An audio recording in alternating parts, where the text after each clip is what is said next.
Il y a de ça quelques semaines, notre équipe remportait les Olympiades des sciences de l'ingénieur à Lyon. Cette victoire, on la doit à notre projet, le Castonner. Mais avant de continuer, remettons les choses en contexte.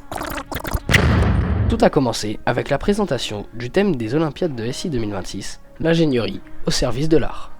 Nous avons donc dû diviser la classe en plusieurs groupes afin de répondre au sujet. Mais pour trouver le bon sujet à élaborer, il fallait se poser une question. Que faire? C'est alors que notre prof nous a présenté un artiste très talentueux, Patrick Fayol. Il nous a donc posé son problème. Le problème le plus souvent rencontré quand on fait du pastel, c'est la taille du crayon. C'est vrai que la difficulté, c'est de tailler son crayon, parce que c'est des crayons qui sont très tendres. Comme vous le voyez, ça fait énormément de poussière. Et oui, son problème est un taille-crayon. Lors de son intervention, nous lui avons donc posé de nombreuses questions pour remédier à son problème de taille-crayon. Il nous a donc expliqué qu'il aimerait un taille-crayon simple, facile à transporter et surtout avec des ponceuses à la place des lames. Et oui, puisque si vous n'avez pas bien compris lors de sa présentation, les lames des taille-crayons que tout le monde utilise cassent souvent le crayon. C'est donc plutôt problématique pour un artiste. Nous avons donc décidé d'accepter sa demande et de réaliser un taille-crayon. Mais nous aussi nous avions une contrainte. Une contrainte de 12 heures seulement pour réaliser notre projet. Et 12 heures, c'est peu. Très peu. Pour éviter de nous perdre dans la création de notre projet avec nos nombreuses idées, nous avons donc dû se placer dans la peau d'ingénieur, en commençant par la réalisation du cahier des charges qui nous a permis de rassembler un maximum d'idées et de pouvoir enfin se lancer dans la création du 6ML, avec les différents points importants à apporter à notre projet. Après ce long début, nous avons enfin pu commencer la création de nos prototypes et de notre application. Et oui, il fallait que notre projet se démarque des autres taille-crayons en proposant des innovations et des fonctionnalités qui n'existent pas encore.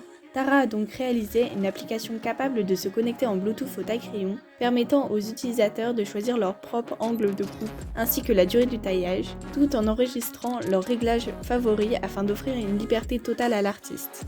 Mais sans un taille-crayon fonctionnel, l'application n'avait aucune utilité. Antoine a alors conçu la modélisation 3D grâce à des logiciels puissants comme SolidWorks et OneShape. Cela lui a permis de créer chaque pièce et de réaliser deux prototypes imprimés en 3D, l'un où le crayon gérait l'angle de coupe et l'autre où la ponceuse gérait cet angle.